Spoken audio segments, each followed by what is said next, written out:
ఒకే ఇంట్లో నుంచి కీడు వస్తుంది, ఒకే ఇంటి నుంచి మేలు వస్తుంది. మన సేవకుడే మనల్ని గద్దిస్తాడు, మన సేవకుడే మనల్ని ప్రేమిస్తాడు. నువ్వు గద్దింపును గుర్తుపెట్టుకుంటావు, ప్రేమించిన దాన్ని మర్చిపోతావు. నా చేతులు జోడించి మీకు మనవి చేస్తున్నాను, నేను రక్షించబడి ఇది 29వ సంవత్సరం. ఈ 29వ సంవత్సరం 29 ఏళ్ళుగా సేవలో 25 ఏళ్ళుగా నేను చూసిన విషయం మీకు చెప్తున్నా. సేవకుడు గురించి చెడ్డగా మాట్లాడిన వాళ్ళని మెతుకులు లేకుండా దేవుడు చేశాడు భూమి మీద.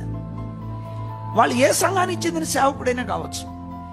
సేవకుడికి వ్యతిరేకంగా వాళ్ళు మాట్లాడారా, ఆ కుటుంబంలో నేను చూసిన శాపం ఇక వివరించలేను. నేను కోరుకునేది ఏంటంటే, మనల్ని సౌలు వలె ఫిలిస్తీన్లను తరమటం మానేసి దావీదును తరిమాడంట. అది కాదు మన పని.